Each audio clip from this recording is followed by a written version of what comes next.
The advances in technology give us, among many other things, is a very important solution for people who did not have access in the past to a variety of services.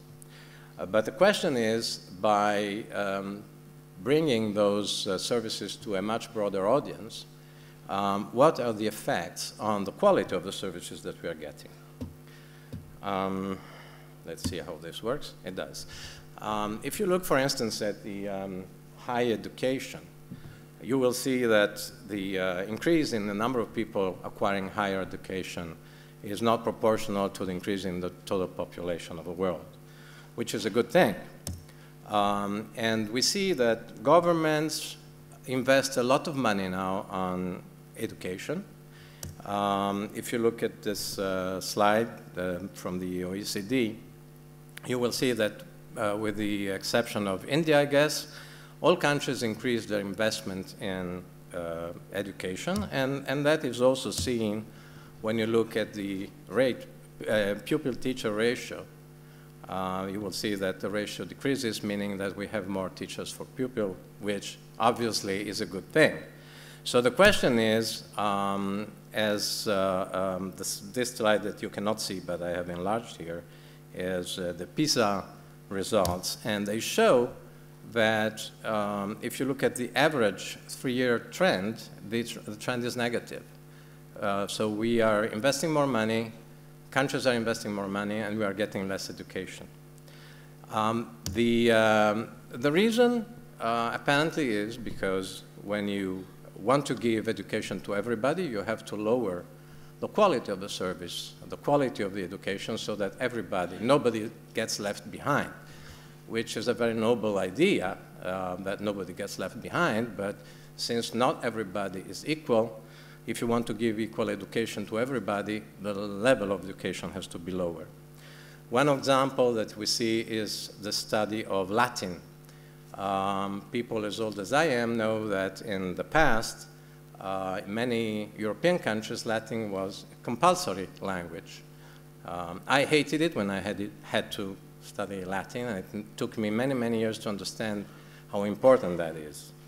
And if you look at the results of the SAT test in the United States, you will see that people who had studied Latin have the highest scores on the SAT test. But today, only few people have the time, the ability, the money to go and study Latin. What is Latin for? Nobody needs Latin, except to get a better education than the average.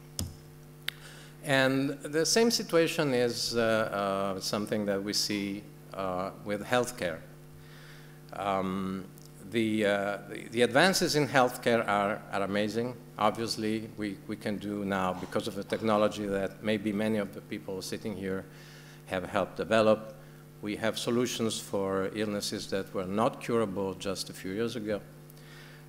We can do wonderful things, but the question is, the average person who goes to the doctor because he doesn't feel well, what kind of healthcare he gets? There is a study that created a lot of noise years ago, and some of it was done here in Israel, that shows that when the doctors went on a prolonged strike, less people died.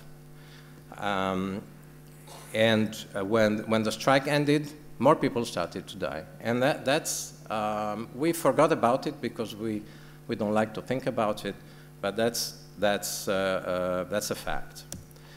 And the question is, we are doing all this innovation, we are developing all these new products, of these new methods and devices that help us to get a better healthcare. The question is, who is getting it?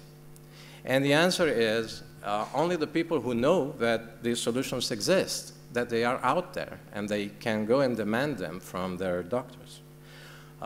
When you go to your doctor and ask for, and show him that there is a solution, a particular solution to a problem you're having, in many cases, the doctor never heard about it. And you have to be the one who understands and educates your doctor to find solutions for you.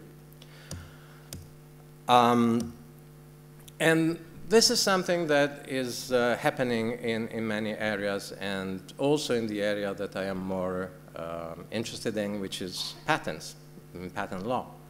We see that patent law has been democratized in the sense that many more people have access to patent protection than it was 20 or 30 years ago, when getting patent protection was much more expensive.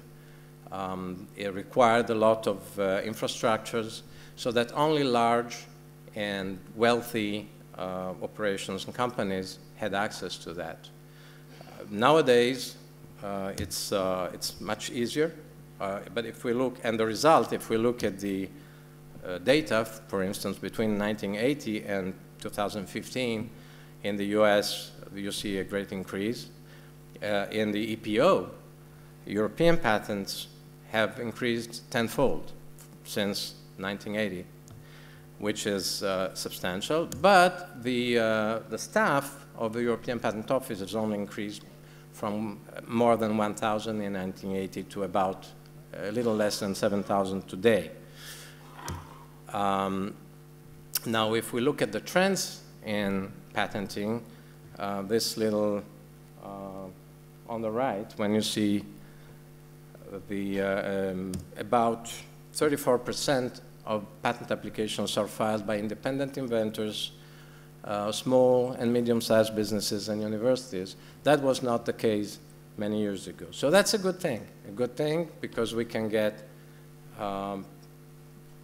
people who don't have the kind of money that was needed in the past get access to patent protection. But what is that patent protection worth? That's a question. An example that I can give you is if we look again, you need to go and find some better ways to take advantage of the opportunities that the system gives you. Now, if it's pretty much like in education. Pretty much everybody can get a university degree of sort, but getting one with highest grades is difficult. And again, if you go to your doctor and you get a statin to lower your cholesterol, you will probably get the same statin that everybody gets, but there might be one that is much better for you. And unless you go and demand it, unless you have the ability to go and demand it, you will not get it. The same is in patents, and I can give a very simplistic example. Assume that you have invented something to boil water for coffee, a simple electric coffee pot. And you go to your patent attorney and you say, okay, look, I have invented this electric coffee pot. Please patent it. If he's a run-of-the-mill attorney, he will file a patent application. He will get a patent that says, oh, coffee pot, electric coffee pot that has a container for water, and it has some, I don't know, an electric cord that goes to the mains. But if you go to someone who is a little more, has a little more insight, or if you have more insight and you tell your patent attorney, look, this is my invention, this is how my invention is embodied in what I'm showing you, but it's not the invention, there is much more to that, then you may get a patent that says a container for a liquid that is operated by energy of sort that can take liquid and bring it from temperature A to temperature B. And in that case, if someone sells a pot that is operated by solar energy, for instance, will be infringing your patent. In the first case, it will not. But again, because getting patents has become something that many people do as a daily endeavor, and they don't put enough thought into that, you may get much less than you deserve to get unless you are the one who tells your attorney what you need, and you force him to go and think much more than he would do with the low budget that you're willing to give it.